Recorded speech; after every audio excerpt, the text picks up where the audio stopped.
Welcome back to the Tipsy Tailgate for episode 7.5, 8. This is the second one of the doubleheader. We just brought to you March Madness, our bracket special episode. So we're coming back with this next one. We've got a very good one in store for you guys. We got our top 10 NBA players of all time, our lists, and NFL free agency frenzy. Very excited about this episode. I'm Aiden. I'm Ben.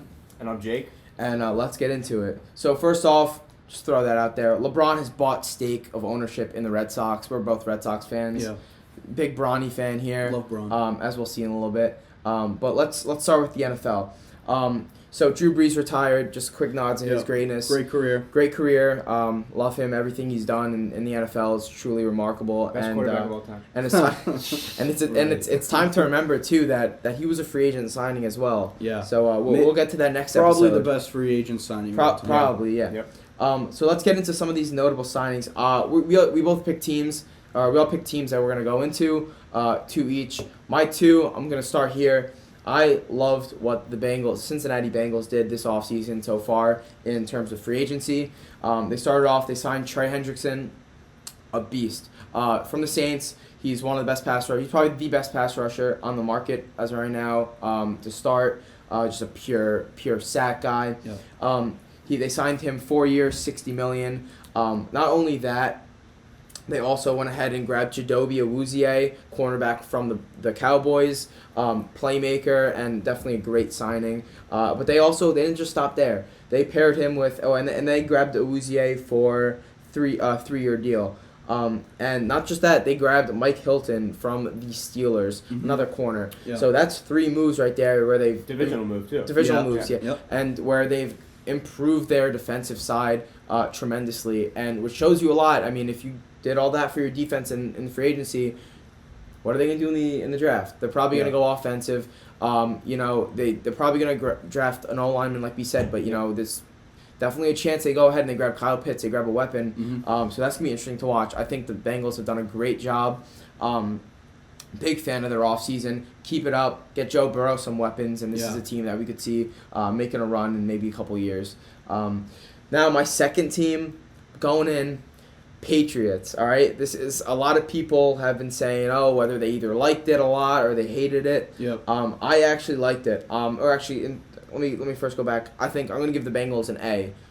In terms of what I'm going to grade their free agency so far. Obviously, this is right after day 2 of free agency.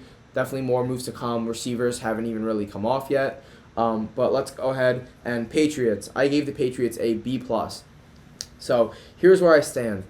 I like Jonnu Smith. I like that signing a lot. I think Jonnu Smith is a guy who is not only going to block for you, and he's a brick of a guy, but he's also going to go ahead and grab you a bunch of touchdowns. He's a blocking tight end who got 8 touchdowns. Yeah. And dude, on an offense with Derrick Henry, Corey Davis, and A.J. Brown, that's a stacked offense, and for him to have 8 touchdowns really shows you a lot. Key contributor, exactly. To pair him, they got Jonnu Smith, and they signed him 4 years, $50 million. Then they go after, and they grab Hunter Henry. Yeah. 3 years, $37.5 million, $25 million guaranteed. They go ahead and they're looking for this classic double tight end, just like the 2011 team with Gronk and Aaron Hernandez. Gronk and Martellus Bennett. Martellus Bennett. Yes, this is an offensive script that has worked very well for Josh McDaniels in the past. I really like Hunter Henry signing. I think this is a better signing than Jonnu, only for the reason that Hunter Henry's more of, I believe, a receiving threat. Yeah. Hunter Henry, obviously, he's got injury issues. It happens, but he's a baller, all right? I love this move. Also, a guy that came into the league and learned at the tail end from Antonio Gates. Yeah, it's just great, yeah. The Patriots did draft 2 tight ends last year, too. So, I know it's, you're looking 4 years into the future, 3 years into the future when these guys don't have contracts anymore. Yeah. But, it was Devin Asiasi and who was the other one? Dalton Keene. And Dalton Keene, they get to learn from 2 really, really good tight ends now. Yeah, and I agree with that. So I think this is a nice, and, let me make my case here. I think you got Travis Kelce, George Kittle, you got Darren Waller, and I think at 4, you sneak in, you probably go with Mark Andrews. Hooper. I'd go Mark Andrews 4. And then I say 5. I say you could put Hunter Henry at 5. 6, you probably go Austin Hooper. And then I think 7, I think you could go Johnny Smith. This man is 25 years old, was the 4th weapon on that offense, and put up great numbers. People forget, before he got hurt last season, he was very, very productive. He had two touchdown games, and was always there making receptions, leading the pass or leading the run game as a blocker, and I think that Jonnu and Hunter Henry here, not only is this a 2 tight end dual offense that they're going to bring back, but it's also perfect for the run game. See, this is a Patriots team that rides on Cam Newton now that he's their quarterback. As much as we don't really love it, he's going to be the quarterback most likely to start for this year, at least to start. I hope that you draft a quarterback. I love to see them grab Trey Lance and have him work a year behind, come back in, and still have those weapons. But we're definitely going to see. But I think it's a great offense. Cam Newton runs the ball. We got Damian Harris. There's rumors that the Patriots might be linked to Chris Carson, even though we don't. Maybe Leonard Fournette possibly. They still have Sony Michel, still have Rex Burkhead. This is a team that is going to run the ball down your throat and then play action it to Nelson Aguilar, who, like I said, another signing. Nelson Aguilar, 2-year, $26 million. Yes, they overspent for him, but I think he's going to be a great deep threat and somebody that's going to fit right in. Jalen Mills, didn't like that signing. I don't really see a use for him. Obviously, he could play corner and he could also play I feel like he's safety. a typical Bill guy. He's a Bill guy. He's versatile. Corner, safety. I do agree with that. He's versatile. I don't love it though as much. I think that it's not much of of what we needed to cover, and we kind of gave him a lot of money. But I'm fine with the move. We also got Devon Gottschalk, however you pronounce that name. He's a nose tackle from the Finns. I like that a lot. Young, big guy. He's something that we need. We were considering bringing back Malcolm Smith. Mm-hmm. He ended up going to the Jags. Yeah. So they need to replace that nose tackle spot. He's a good fit in there. And then Matt Judon, 4-year, $56 million. I really like this one. This might be my second or third favorite. I think this is their best signing. I agree. Obviously, it's not as the flashiest behind the 2 tight ends, but it might be the best signing. Yeah. Judon's a beast. Clearly a hole in their defense. And they hit that hard. I think he's going to become a beast in this league, even more so than he already is. I really like the Patriots offseason. Obviously, now they still have a lot of draft picks. Still a question of what they do with Stephon Gilmore. Do you trade him or not? I heard a lot of things. Yeah, if Patriots go ahead and, all right, Gilmore, you're gone. Gilmore to the Bears for Allen Robinson. You solve your receiver problem. You got 2 sick tight ends. You got a sick receiver. You got a great running game. You got an offensive line. Obviously now with all these signings, it's going to be hard to structure a contract to bring back David Andrews, which hurts because David Andrews is a stud and he's the key of this offensive line at center.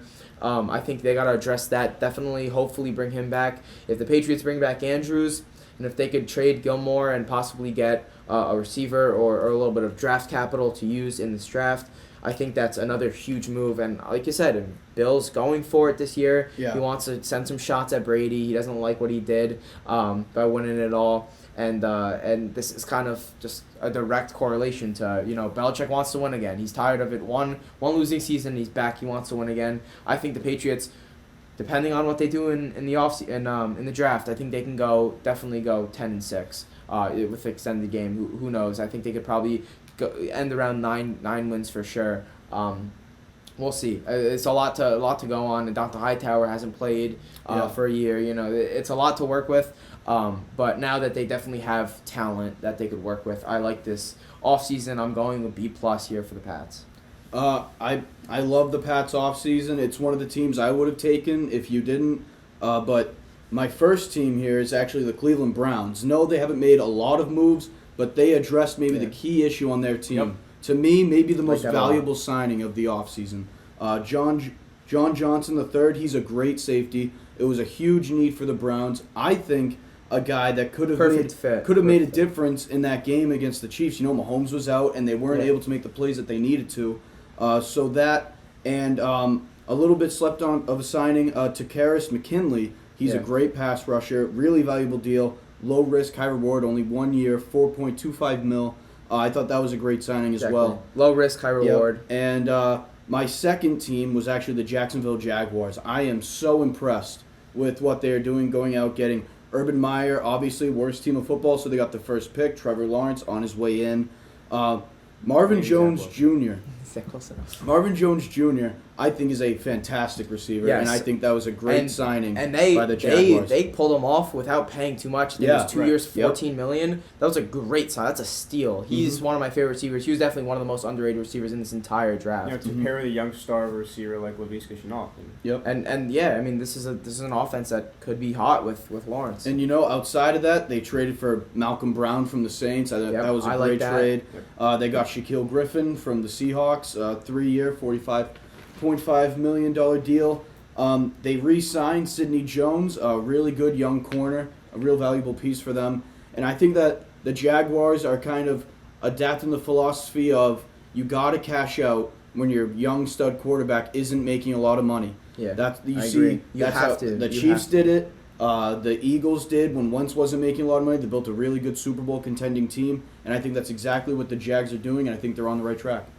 I agree with that. Yeah, I agree with everything you said. For my two teams, I just decided to go with the two teams that play in New Jersey, the Jets and the Giants. Two teams that are having completely different off seasons right now. You look at both of them before this offseason started. They were in very similar boats with, the pieces that they needed and the players that they needed to bring in. And, they were both gunning after the same types of players. But so far, they both started off pretty slow. There was no signings being made. I will say they both needed a lineman. I don't know why either of them didn't go after Corey Linsley. I mean, who got signed to the Chiefs? Joe Thuney. Joe Thuney. Mm-hmm. Joe Thuney, I think, the Chiefs overpaid for him a little bit, so I'll cut the Jets and the Giants a break for that one. But yeah, Corey Linsley, I mean, if he wanted to go to the Chargers, good, but I would have given him more money if I was the Jets or the Giants. However, last night, the Jets went out and they made some moves. They signed Corey Davis, who fills a major hole for them. You look at that Jets receiving core now. You have two 6'3" receivers on the outside in Corey Davis and Denzel Mims. And when Denzel Mims was healthy, he was a 60-yard-a-game guy as a rookie. And then your slot, hopefully, you have Jamison Crowder. Now, I know there's stuff being put out there saying that they're going to release him if they can bring another guy in because he is making $10 million. But I think that wide receiver trio is one of the best, Jets receiving cores we've seen in a long time. Mm-hmm. Yeah, and I don't think $10 million for Crowder is too much. I think if you're going to get another guy to replace him, you're going to have to pay over $10 million probably anyway. So and you're only paying $9.5 million for Davis. I think that's works. And then you look at what they did on the defensive side of the ball. They go and get Lawson, right? Carl Lawson. Yeah, mm-hmm. Carl Lawson. I think that was a steal of a sign too. He's only due in guaranteed money, I think $9 or $10 million as well. Out of all the edge rushers in the league last year, edge linebacker rushers, he had the most pressures in the NFL. Since he was giving him more money, he didn't want to come back. He actually wanted to go to New York, or the Giants, because he had connections from college with some guys on the team. I think it was Darius Slayton. And the Giants wouldn't pay him, so I guess the Jets decided to pay up. And I think it's going to be a very good signing for them. I think it fits Saleh's scheme very well. Saleh needed a guy to get after the quarterback because he's always had teams like that. And I think it's going to work out great for him. I would give the Jets, as of right now, if they can make a few more moves, my grade's going to be different, but I give the Jets a B+ right now. I think, they haven't made a lot of signings, which is why I'm only giving them a B+, and they do need a lot more help. Mm-hmm. And then on the other hand, I would give the Giants an F where they're at right now. The Giants, they re-signed Leonard Williams, but he's making $21 million a year. Yeah, they gave him a bag. That type of money is for top-tier inside pass rushers, and I don't think Leonard Williams is a top-tier inside pass rusher. So, for that reason, they're getting an F. I mean, I've heard rumors that they're going to bring in another receiver, but I don't see how they have the money to do that. So, it's not looking good for either of them. But for the Jets, there is a ceiling somewhere. For the Giants, I don't really see one. Yeah, and a couple of moves just to touch on anyway. I think the Buccaneers have done a phenomenal job. Yeah. Nobody saw them keeping this much talent, this many playmakers that they had for the past Super Bowl year. I think that they've done a great job. If they could re-sign Sue, I don't think they can re-sign Sue, But if they could fill in Sue, I also feel that Sue's a bit expendable. Sue, they could definitely lose Sue. He had a good playoff run, but they could definitely lose him. Fournette, they could let him go. Rojo is actually very good, and he showed flashes. He just has to stay healthy. AB, interesting. Could probably bring him back for the low. Mm-hmm. He wants to play with Brady, so I think he's going to come back for a little cheaper. Well, if the Buccaneers do lose one of their running backs, you have a guy like James White who's out there. And that's what I'm about to say. With Tom Brady. I think if they grab James White and they retain all these guys like they have, I think I'm giving them an A+. A+ for retaining everyone. And James White is the perfect guy for this offense. He is Tom Brady's best friend along with Julian Edelman, and he is the perfect guy for this offense. Put him in there, and this is a automatic upgrade to that team. Plus, I believe the receiver Tyler Johnson, he needs to get a little bit more playing time. You lose AB, all right, whatever. You got Tyler Johnson. He's got better hands, or not better hands. He's got great hands, but he's also very young, and he could use the experience. Fresh legs. The fact that they signed Godwin makes me wonder if they chose him over Antonio Brown. And I think in a way they did. I don't think, unless AB just asked for very little, I don't think that he's really coming back. I also like to mention Titans grabbing Bud Dupree. I think that's a huge move. They really needed a pass rush. I also feel like the Titans are losing a lot of valuable assets this offseason. And I looked at too. They did cut Adoree Jackson, freed up a little bit over $10 million. But they just signed Janoris Jenkins. So Adoree Jackson, Janoris Jenkins. I mean, you're a little give off there. You give him a younger guy, speedy guy for a little bit more of an experienced guy. I don't know how much I love that move. But it saves some cap, and they're probably going to do something else with that cap. But in terms of Bud Dupree, I think that's a very, very, very good move. But yeah, so let's go and let's move on. Let's go into our top 10 NBA players of all time. We came up with our lists, and we're very excited to debate about this one. A little bit of first take style. We're going to go off, and we're going to give our top 10s.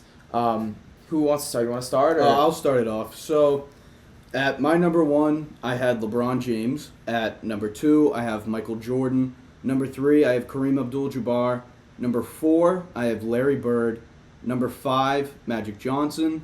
Number 6, Wilt Chamberlain. Number 7, Shaquille O'Neal. Number 8, Tim Duncan. Number 9, Bill Russell. And at number 10, because of the way he changed the game completely, I have Steph Curry. Nice. Okay. Do you want to give your next 5, or we'll get into that a little bit? Yeah. For 11 through 15, I had Hakeem Olajuwon. Number 12, Kobe Bryant. 13, Kevin Durant. 14, Oscar Robertson. And 15, Kevin Garnett. All right. Then let's go into mine. I'm going to go ahead and I'm going to be the odd man out here, I believe. I'm going MJ1. It's very hard, obviously. It's probably a 50-50 debate. I think now it's starting to lean more on the LeBron side, or at least from the people I've talked to recently. It's hard to go against Bron because he's still doing it. He's still very well might win a championship this year, might win another one next year, might keep winning them. So you never know. But I think I'm still holding on to that MJ.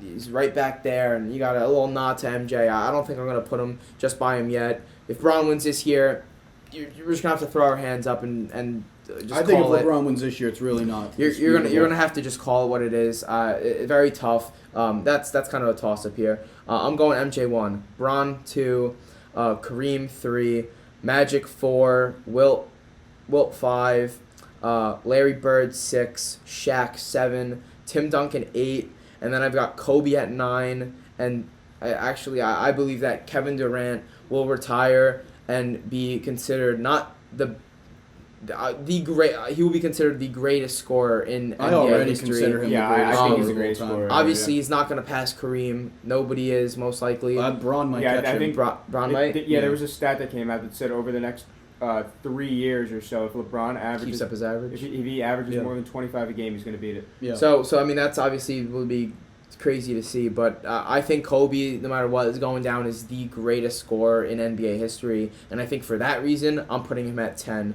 My 11 through 15, I'm going Bill Russell 11, and yes, I'm gonna get crap for it. Bill Russell, yes, he transcended the game. Yes, he's got 1 billion rings, but I also think that when you're going off guys like Kobe and KD, Bill Russell's a guy who didn't average more than, I believe, 17 points. Yeah, averaged for a year throughout his career. Through the entire career. Yes, he had over 20 rebounds, but you look at Wilt. This brother was averaging 35, Yeah. 40, 50 points and 30 rebounds. Mm-hmm. So, it's hard to go and not put Bill Russell in your top 10, and I'm going to get crap for it, but I'm just going to do it for the purpose of fitting in Kobe and KD. Mm-hmm. I think it has to be done. I think somebody's got to give the nod to KD, and I'm going to do that. I'm going to take the chance.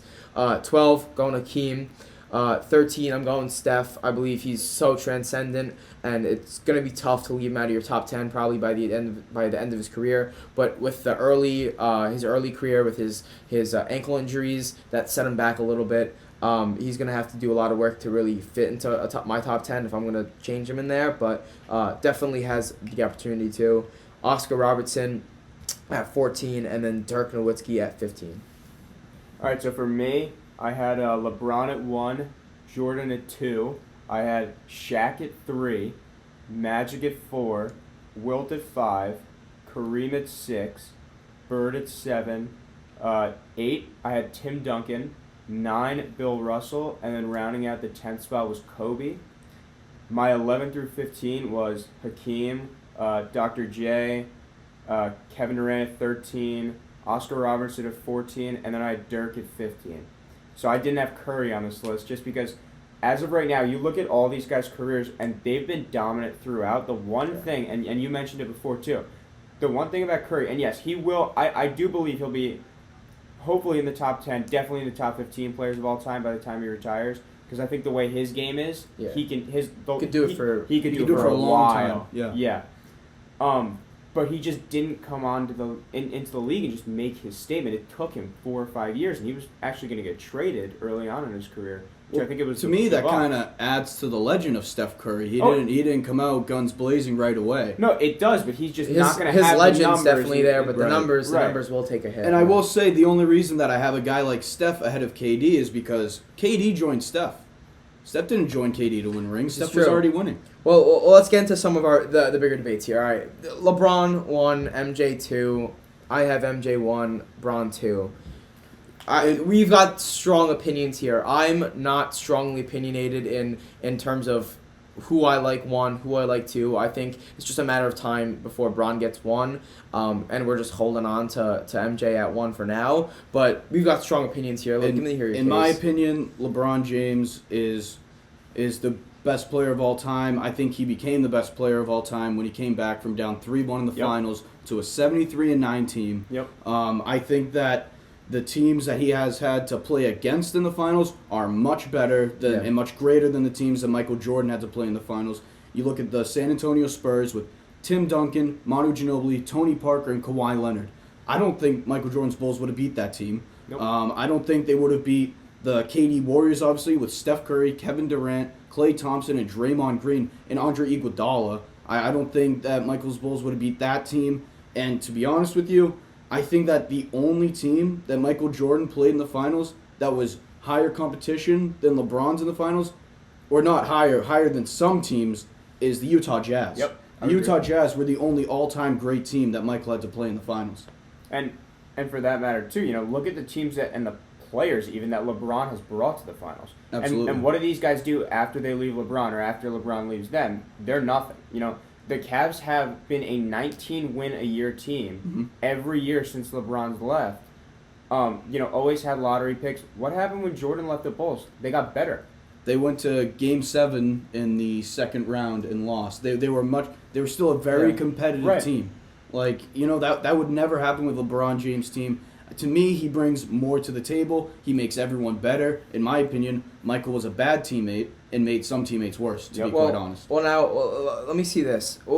If they had to switch errors and MJ was playing now and Jordan was playing, and Bron was playing then, what do you think? Because if in my case, I think if MJ is playing now, he becomes a top shooter in the league. Yeah, he would. I think he dominates. I think he puts up kind of KD offensive stats throughout his career, even better. Well, let's be honest. If Michael Jordan played today, Michael Jordan would average 35. Yes, he would. Yes, and I think, but in terms of Bron back then, he's not getting these calls. He's not getting as nearly as many foul shots. LeBron is physical enough to deal Yeah, with it. I don't understand to deal with it. the But argument. is he mentally there to deal with it? 100%. Yeah, absolutely. I think for a guy to be in a position where he's at since he was 18 years old, where he's faced nothing but criticism. people have legitimately zero Yeah. to bash him for, and he still deals with it, and all he does is go out and prove The everybody one wrong. thing that you can hold against LeBron is the decision. Not the Yeah. fact that he went to Miami, but Right. the way Well, he handled it. right. Yeah, but That's the only thing. I mean, the Mavs series too. I mean, you gotta But hold that's that a over his head basketball little bit. reason. That's not a reason basketball to reason, have yes. the disdain Yeah, for not a human being mentally. that so many have. For I LeBron. agree. I agree. And there's a lot of hate to LeBron. We all know that. But also, I'm gonna say like, MJ was trash talking all the way through, and he was getting in people's heads. And I mean, you don't really see it much nowadays. I think if LeBron's getting chirped and there's a hard foul, he's complaining to the refs. I mean, and a lot of people say that the basketball purists from that watched MJ in his time and that don't Every like LeBron. great player complains to the refs. Larry Bird complained to the refs. Magic Johnson complained to the refs. Kareem Abdul-Jabbar complained to the refs. Everyone complained. Yeah, and I agree. I mean, like I said, it's hard to not go with LeBron because he's still doing it. But also I think there's a lot of that comes with the errors, and MJ was definitely dealing with more pure basketball in terms of fouls. Well, I mean, the 3-point shot, all that stuff. It was more of basketball, and basketball was basketball. Now basketball isn't as much.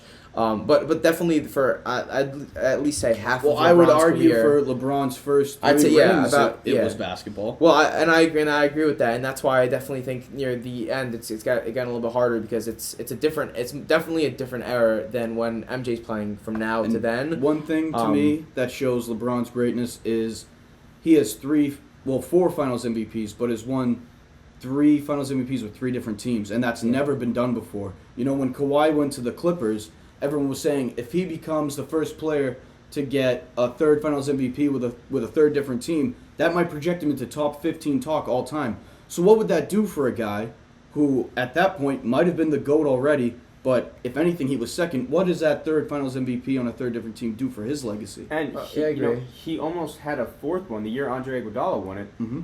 LeBron finished right behind him, and the whole talk of that was the last person to do that was Allen Iverson. Can we even? And I truly believe the only reason why LeBron didn't win it that year was because it was he lost. How can he win Finals MVP? Yeah, and I feel like this is the last thing.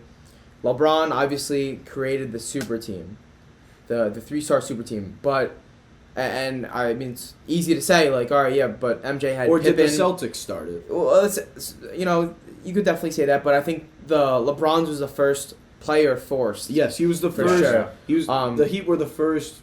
Super team built through free agency. So and by the players when the transition of player to over owner had come into the league and that's how it is now.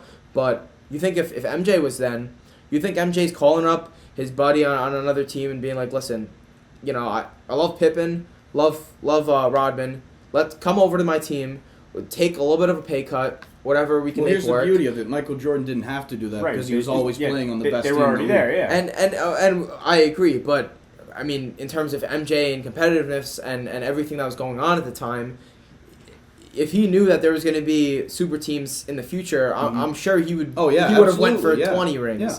So it's definitely interesting to see with that. But let's move on. Jake, Shaq at 3. What do you got? So.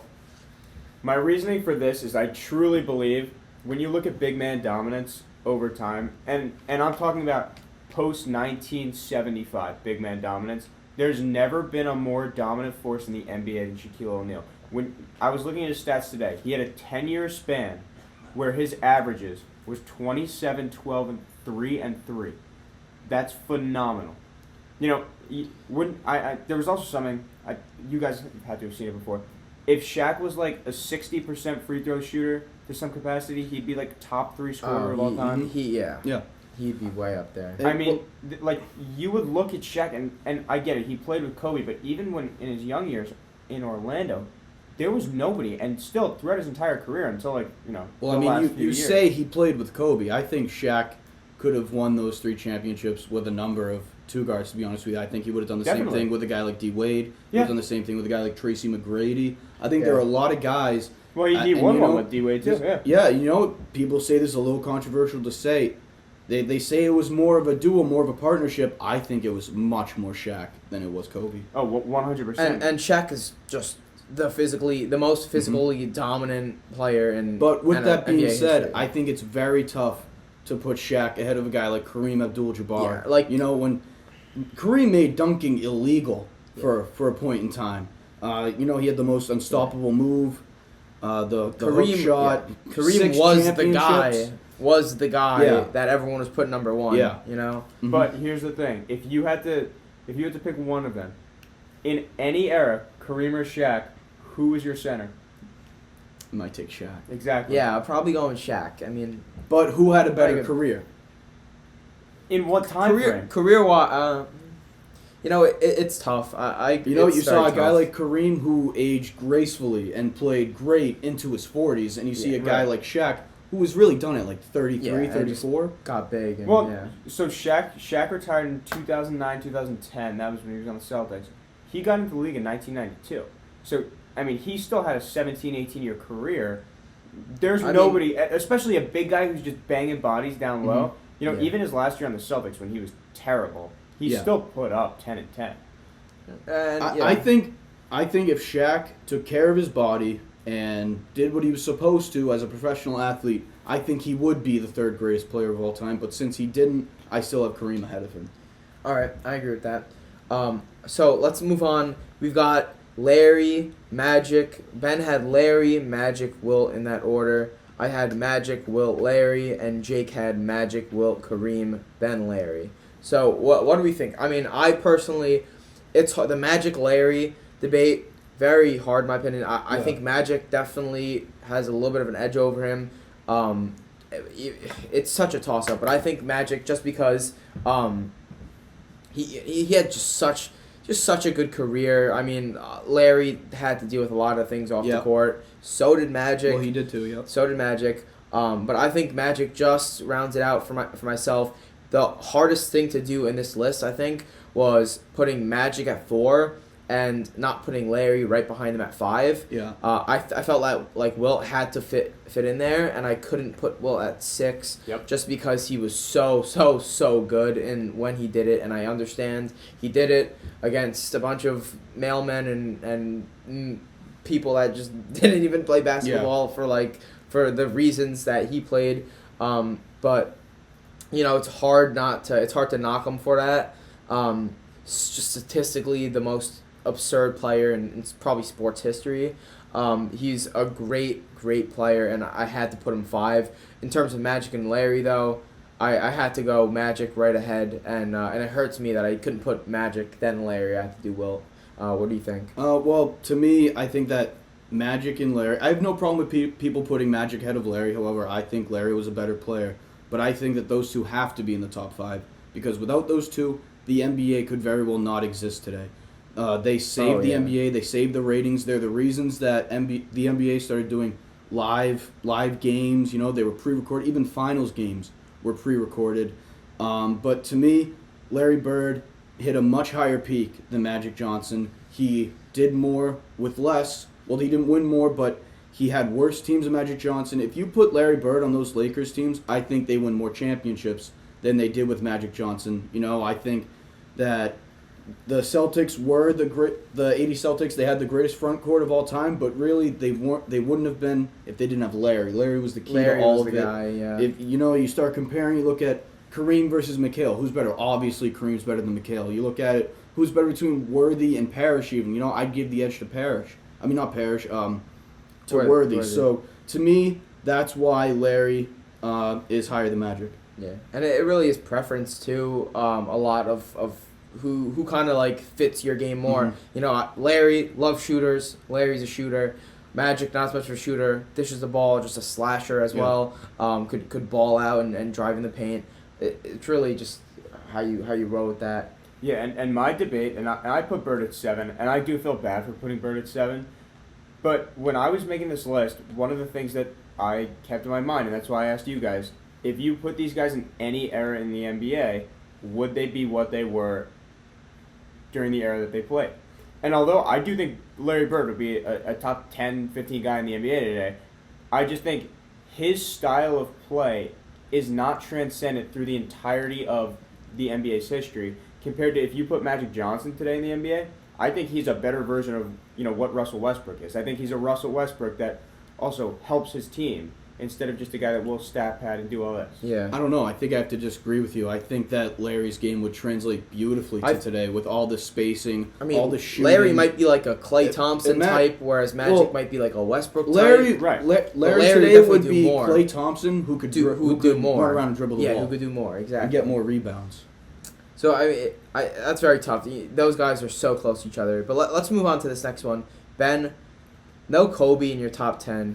Rest in peace, Kobe. Rest in of course. peace, Kobe. Obviously, very sad his passing, and his daughter, Gianna, and their friends that were along with them. Everybody involved.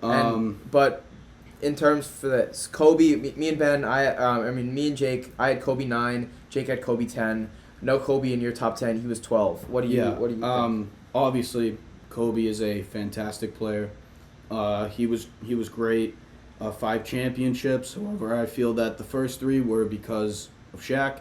And, to me, the thing with Kobe is I think he's the most overrated clutch player of all time.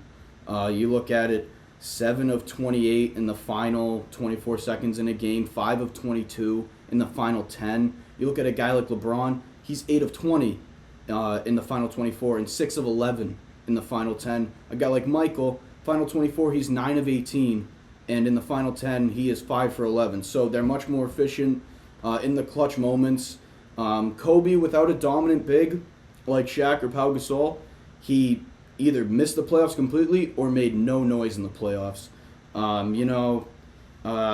Also, a few of those series that ended up in rings for Kobe, like the Sacramento series, that was clearly rigged. I think it was acknowledged that was actually rigged. And, 2010 versus the Boston Celtics, Game 7 in the fourth quarter, it was 24 free throws for the Lakers to 10 for the Celtics in a game that was won by the Lakers by, I believe, 3 or 4 points. So, clearly, I think Kobe's really over, especially when people put him in the top 3. But obviously, R.I.P. Kobe, great basketball player. I just don't think he's a top 10 player. Yeah, in terms of it's different. It's difficult going through your top 10 because there's a mix-up of when you go statistically, who's statistically top 10, and then who's transcendent, who's bigger than a game, who's legendary, all that stuff. And that's kind of what I was thinking about.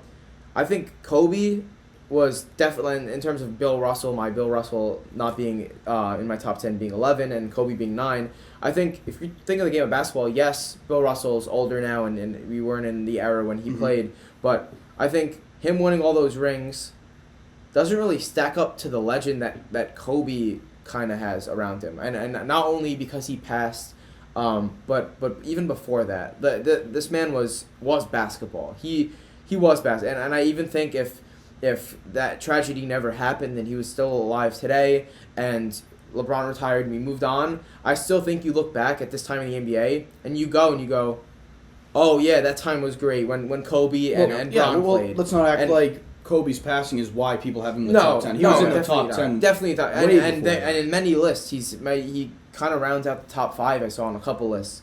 But I think that in terms of a good balance of stats, rings, like accolades, and legend, I think Kobe has to be in your top 10 in terms of all 3 combined. I think Kobe's a top 10 icon in the NBA's history, just not a top 10 player. It's all about how you switch you work in your list. Is it mostly stats, mostly rings, mostly accolades, or mostly legend? And that's why I got Kobe at 9. I think Kobe is probably definitely in the top 3 of NBA legends of all time. Yeah. I get it that he passed away and that's very sad. Yeah. Look at the impact it had on the NBA when it happened. And I get it. It was a freak situation. Yep. But there's a lot of legends that could have passed away, and the NBA wouldn't have had the response it did. You had players sobbing their eyes out. Mm-hmm. Will Chamberlain passed away, I believe, to a heart attack in, what was that, 1998, 2000? 1999. 1999. And obviously we weren't born then, but there's definitely, I believe, not nearly as much of a overwhelming wow as Kobe, and obviously the way it happened too, but still, like Klay Thompson came out yesterday and he said it was the hardest year of my life. Yep. I tore my Achilles again, then I tore my ACL. But the biggest thing was, Kobe Bryant, because I was speaking to him right before he died, and I felt like, and everybody who was speaking to him right before he died, felt this sense of guilt towards him. And they feel like they owe him an apology, and that's something, no matter who it is, that's something that sticks with you for a very, very long time. For sure. Yeah. Let's move on. So, Ben, you've got Steph at 10. Yeah. No Steph on the top 15 for Jake, but he does believe by the end of his career he will. Yep. I've got Steph at 13, and I think that there's a very decent chance that he could get to 10 in his career, but I'm not budging on it yet. Steph at 10, what's the reason behind that? He changed the game, the way it's played. Obviously, you see all the threes today. He's easily the greatest shooter of all time. To me, he's the second best point guard of all time behind Magic. And, I would argue that KD's in this spot if KD did not join Steph to win his championships that he has now. Steph won before, although you can argue it's because the Cavs were hurt. But just solely for the fact that KD joined Steph and Steph didn't join KD, I have Steph here at 10. All right, and to round this one off, I'm just going to explain KD at 10. You kind of like this too. You said that. I think KD, like I said before, he's going to finish as the greatest scorer in history of the NBA. I agree. He is a 7-foot 3-point shooter, slasher, layup package guy. He could pull the mid-range. He can back you up in the post and hit a fadeaway. He is dominant. He could pull it from half court. He could do it all. I think he's extremely dominant. And KD, I think he has to finish top 10 if you're going to have that much of an impact on the league. And I don't think his legend is nearly as much as it should be, and it's because he joined the Warriors, and that hurt him a lot. But I think he is, in terms of statistically and just the eye test. If he wins a championship with the Nets, it's going to be hard to keep him out. And if you're going to go eye test wise, you look at KD. I'm pretty much taking KD over almost any other player in a 1v1 in a matchup like that. But yeah, so that's our top 10 NBA players of all time. Let us know in the comments what you think, where you'd rank your guys, who you have at 1, MJ or Bron, all that stuff. Like the video, subscribe, follow us on Instagram, and we'll be back with another episode.